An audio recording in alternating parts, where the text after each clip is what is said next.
Hi, this is Wesley Lawton. I am a grief counselor with Hospice of Michigan, and I am the facilitator of the Men Overcoming Loss Grief Support Group for partner and spouse loss.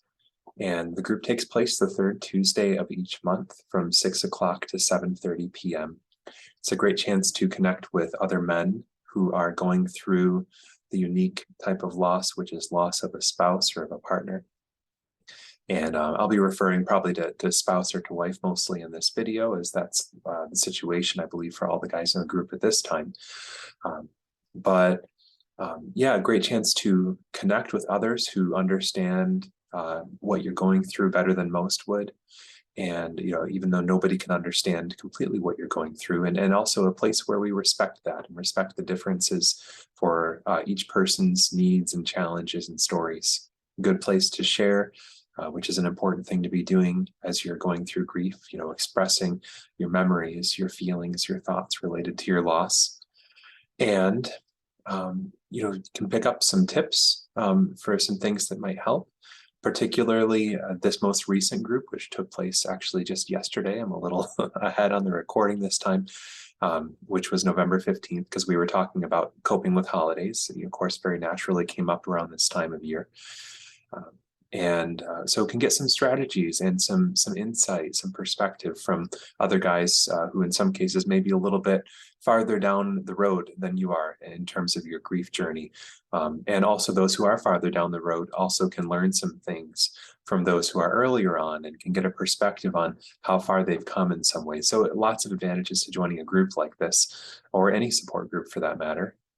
But if this is your situation, having these kinds of similarities can be especially helpful. So I invite you to join us, in real time, whether that's in person at our Clinton Township, Michigan office, or online over Zoom, where you can join from anywhere if you are farther away or aren't interested in joining in person. So you can just contact me if that's the case. My number is 586-263-8514. And my email address is wlawton@hom.org. So that's WLAWTON as in Nancy at HOM as in Michigan.org. So would love to hear from you to register for that. But this video, as always, is a summary of the most recent group, some of the stuff we talked about, in case you find it helpful and weren't able to attend or want to review it or want to share some of this information with somebody else. So we started by, I actually did a little bit of a reading from the author Megan Devine, who wrote a wonderful book called It's Okay to Not Be Okay, or something similar to that. I've got a copy here in my bookshelf. Let me just check real quick here.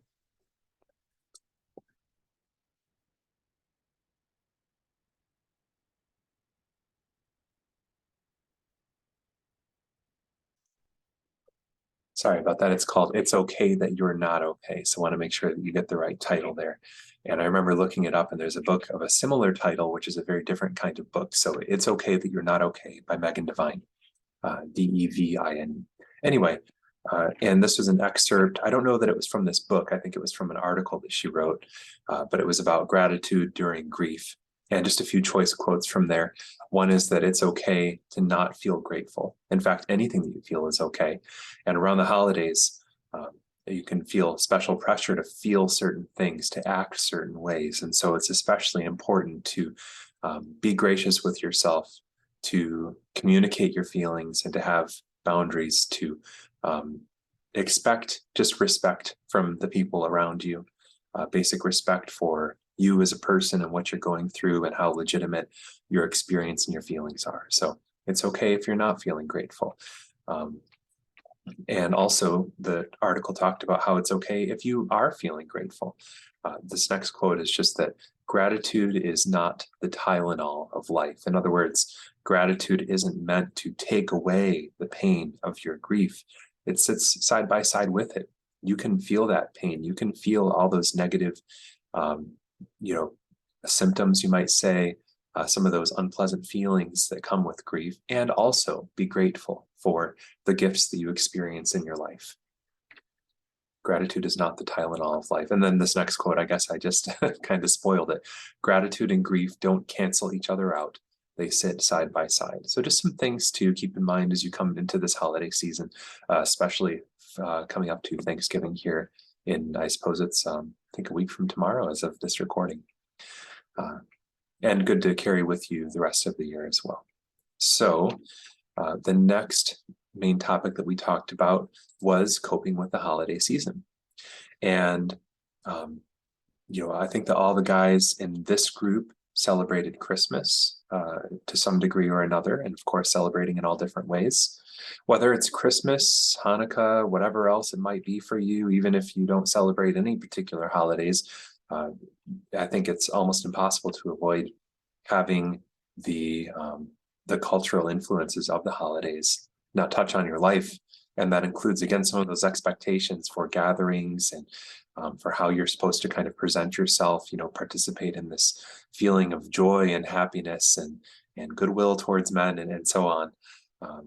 And that's often not how you feel. One of the guys in the group, Ron Grease, who is a volunteer with our group, and I think of him as kind of our author in residence, just because he wrote this excellent book that some of the guys were actually sharing about towards the beginning of group this last time, and about how helpful it's been. It's called Through Death to Life. So there's another good book recommendation for you. And I have some copies here to give away if you're a part of this group. But anyway, he was sharing about his loss of his wife quite a few years ago now, and about how Christmas went really well. And I'll talk more about that in a second, about something else he shared about that. But then he went to a New Year's Eve party, and that did not go well, and he had to leave early. He said that it was okay for a while, but what he experienced and what he wrote about was how there was just too much joy, is how he described it. That might sound kind of like a crazy idea, especially if you haven't been through grief and haven't faced a major celebration or holiday season. But if you have, maybe you know what he's talking about. The outside does not reflect what's going on inside, what's going on in your day-to-day life experience. And that can become stressful and overwhelming and feeling like you're out of place. And so you've just got to get out of there. And so that can be a challenge during this time. So the guys shared some thoughts about it, some things that they were planning to do, some things that they've done before if they've been through the holiday season.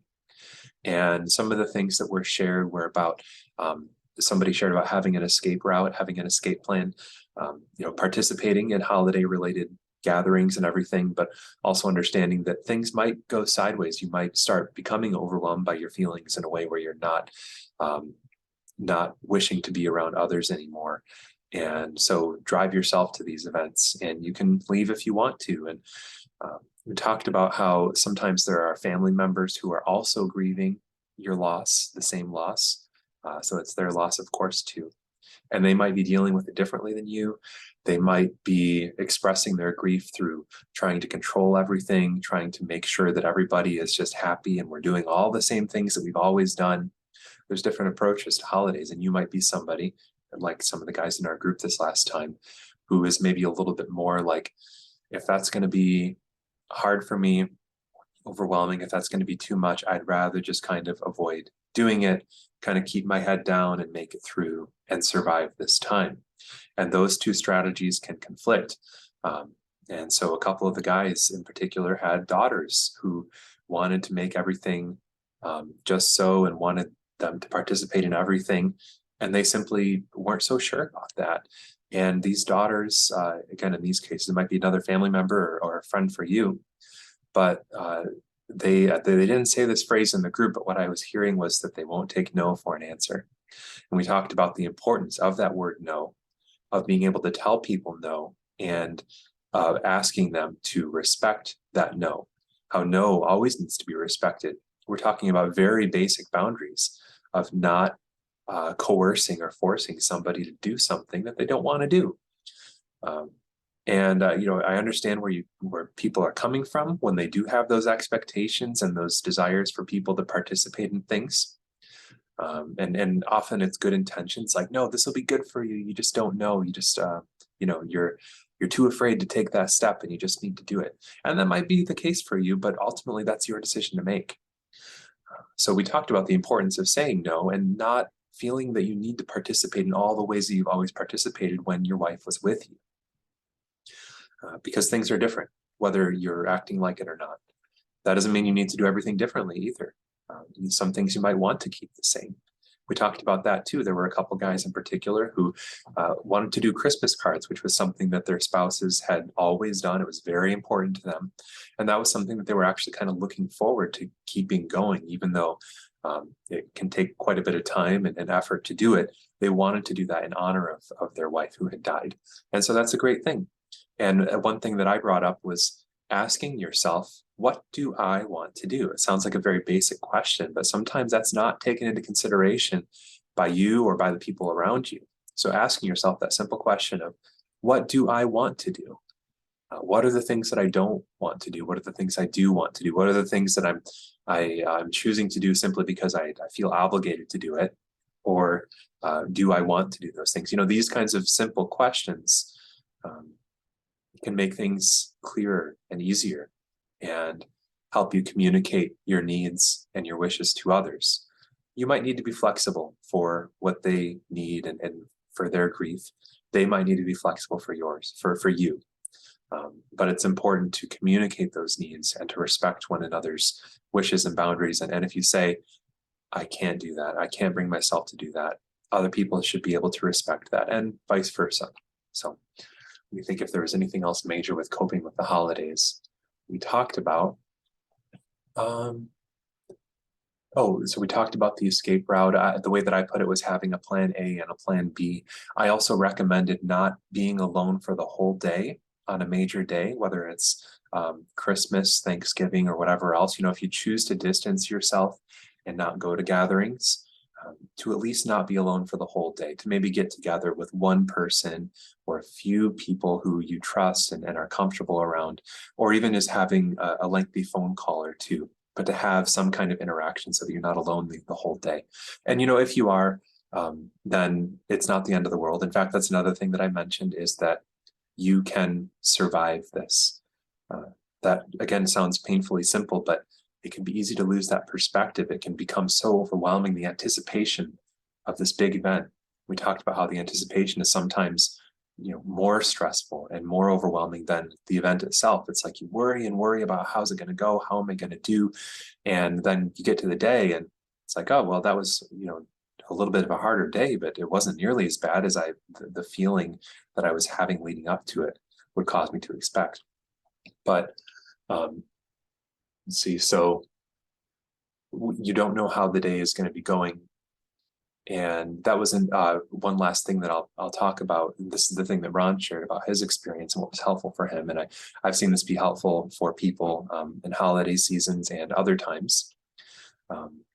And that is trying to let go of expectations, understanding that no matter what you do, no matter how you plan, you don't know how the day is going to go. It might be a lot easier than you're expecting. It might be more difficult than you're expecting. There might be challenges that come out of left field that you had no way of anticipating. And just accepting that, trying to let go of expectations, saying, I don't know how it's going to go. I'm going to try some things. I'm going to be around other people in case that ends up being a positive thing for me. I'm going to have that plan B in case it doesn't. And I'm going to be flexible. And, oh, this is the other thing I started talking about. I will survive this no matter what happens. It might be hard. I might cry. I might be uncomfortable. Somebody might say something that is hurtful without meaning to. And then these things are unpleasant and we wish to avoid them. I understand that. But you will survive it. And, you know, barring some crazy tragedy or something, we're all going to make it into 2023. And, you know, we'll get through it. We'll survive that first holiday, or for some that second or third or whatever holiday it is for you. So it can help to reassure yourself that, you know, no matter what, I will at least survive this. I'll make it through and life will go on. So I think that that's it as far as the holiday season goes. I did promote the Hope for the Holidays events that Hospice of Michigan and Arbor Hospice puts on. There are some in person in some of our locations, and there are several virtual options as well. And that's an educational seminar where you can learn more in depth about insights and strategies for coping with the holiday season. So I encourage you to look into that. And I'll be sending out an email to all the guys who have participated in the group and who are on that email list with a flyer for that. seminar. So we spent quite a bit of time in that in the group. So I spent quite a bit of time on that in this video. Thanks for bearing with me, and I hope that some of that is helpful. We talked about, as I shared at the very beginning of this video, the importance of hearing from other people who are a little farther down the road than you are as far as your grief goes. And in this case, it was people who have been through their first holiday season, communicating with those who haven't. And the things that they did, the things that went well, the things they wish they would have known or done differently. And so that's just a major advantage to getting support from somebody else who has had the loss of a wife or of a spouse. You know, maybe a woman who has lost a spouse or a partner. I mean, you know, there are different versions of this, but just that person who you've committed to spending your life with and who you're with every day, that's a unique kind of loss. And even within that, there are many differences sometimes from person to person, but that similarity can be helpful. And especially with an example like this, where you're hearing from somebody who has been through it and who can share some things from their own experience. And I think the only other thing that I wanted to mention is that we talked about loneliness, and this is one of the most common topics in this group because it's one of the most prevalent challenges that you face after the loss of a partner or a spouse. You know, you used to be with this person most of the day or all day, just about every day. And that's a huge factor that can't be underestimated. Just processing just the random stuff of life, what do you want for dinner, or thinking about bigger steps in life, and what do you think about this, and getting that perspective from them.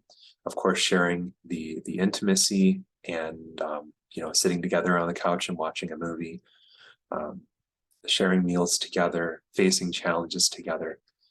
You know, if you're going through this, I don't need to expound upon this very much because you know exactly what I'm talking about, just that ordinary day-to-day life stuff. And you know, I'm getting just a little bit emotional thinking about it because it is sad, you know, and I feel for those who are going through this. I empathize with them. I can feel that pain on a secondary basis, even though it's nothing like going through it yourself. So pardon me as far as that goes right now, but anyway, you know, I always tell the guys, you don't need to apologize for crying, but just, you know, when I'm here in this professional role, I do try to avoid it to some degree, but it happens. And I've got my box of tissues here because it's part of the job. And there are many, there are some risks, some emotional risks to doing this work, even if I'm just talking into a camera. And there are also many, many benefits. But anyway, you know, from digressing on that, the loneliness and facing the holiday season alone is a big task. Facing life alone in general is a big task. And to be truly alone, as I described in the group, is a very deep pit that is very, very challenging to climb out of, and a dark, heavy place to be. But that's being truly alone, having nobody around you. And in fact, I pointed out that the guys in this group are not truly and completely alone because we have one another. And yes, it's only once a month. Some of the guys stay in touch outside of this group, and that's a wonderful thing.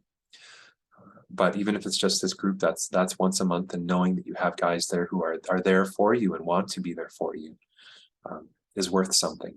And then hopefully you watching this video also have others in your life who care about you, and they may not can understand what you're going through, but they want to, and they want to, they have your best interest in mind. They want to be there for you and support you. Often they don't know how, and you may need to communicate that to them, and that can be a hard thing. And so there are challenges, and it's not anywhere near a replacement for having your wife back with you, happy and healthy, but also you are not really alone, most likely. I would guess at least 9 out of 10 people watching this are not really truly alone. And so you can grieve, and I encourage you to do so, to mourn, to be honest about this major loss and how difficult that lonely feeling is, but also not to take for granted the people in your life who are around you. And especially, I think about this in the holiday season, the people who are around you and who love you, and who would help you out if they knew how. And in some cases they do, and that's beautiful. So anyway, we talked about that, just having that balance. Just like you can hold grief and gratitude, you can also hold the loneliness that you do feel and that you are experiencing to a very significant degree, and also the togetherness, the support that you get, the companionship that you have available to you, that is so much better than nothing. So it might be a pet also. I want to make sure and mention that, because I myself don't have a pet other than a fish, but I know that for some people, a pet, a dog or a cat or a bird, in some cases, as with one of the guys in our group, or whatever, that can be extremely valuable companionship too, and important to appreciate. So that's what I've got for you today. Hopefully, again, something from this was helpful for you. I invite you to join us the third Tuesday of the month from 6 to 7:30 p.m. virtually on Zoom, or in person at the Clinton Township, Michigan office, and to contact me with that information at the start of the video. And thank you for watching, and consider sharing this with somebody if you think that you know somebody who might benefit from this information or from joining the group.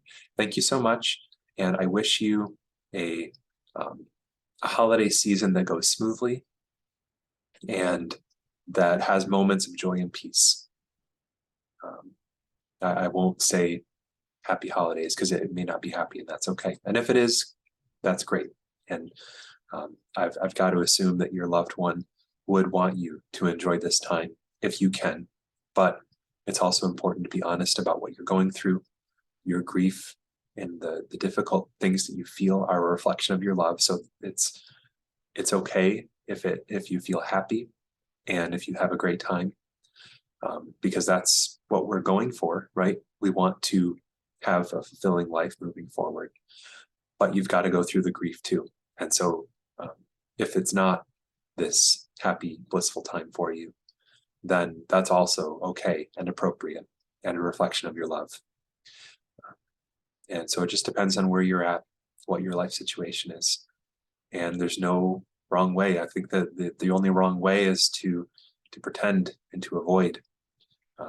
But if you can be honest with yourself about how you feel, if you can express that in some way, whether on your own or with others, I encourage you to bring others into your life and into your grief on some level, to mourn with them. Then you can be pretty confident that you're going to find your way. And getting involved in a support group like this can help.